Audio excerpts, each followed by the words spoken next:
Nou ek wil vanoggend 'n baie belangrike ding met julle deel en ek wil hê julle moet mooi na luister en stuur dit vir jou vriende wat dalk met dieselfde misverstand in die konsep kan sit.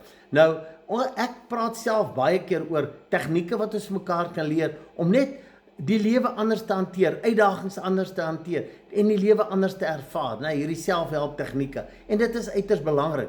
En dan het ons baie keer gepraat oor selftalk. Jy moet kyk dat jy praat in lyn met die oplossing, positief en in dankbaarheid. Ons het gepraat van triggers, ons het gepraat van visualiseer om die oplossing te sien asof dit reeds daar is, klaar in jou lewe gemanifesteer het en jy moet dit kan voel. Ons het gepraat van meditasie, om regtig stil te word, 'n gefokuste stil word, om te kan intap by daai oplossing en daai uitkoms waarna jy verlang. Nou iets wat jy net mooi moet verstaan, en die misverstand is dat mense dink, deur hierdie aksies create ons die oplossing, en dis nie waar nie.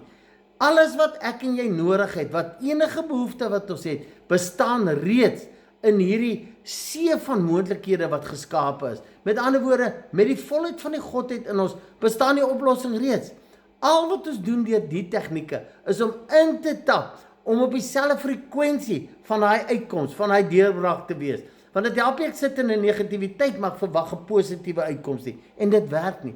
So met ander woorde, ek en jy skep niks nuut nie. Ons skep net die atmosfeer, die gesindheid, die frekwensie, sodat ons in lyn kan kom met die oplossing en die deurbraak wat al lank al beskikbaar is. En dis hoekom, in die proses wat ons dalk stil word of fokus of dankbaar is, of reg praat of 'n gebed of wat jy ook al is, kan jy dalk ontdek wat is daai beperkende onderbewussynprogramme wat jou terughou dat die oplossing nie kan deurbreek nie. En dis hoekom hierdie prosesse is wel belangrik, maar nie om iets nuuts te skep nie, net om in die klaar afgehandelde oplossing in te kan tap en dit in die weg te baan dat dit kan deurbreek in jou lewe.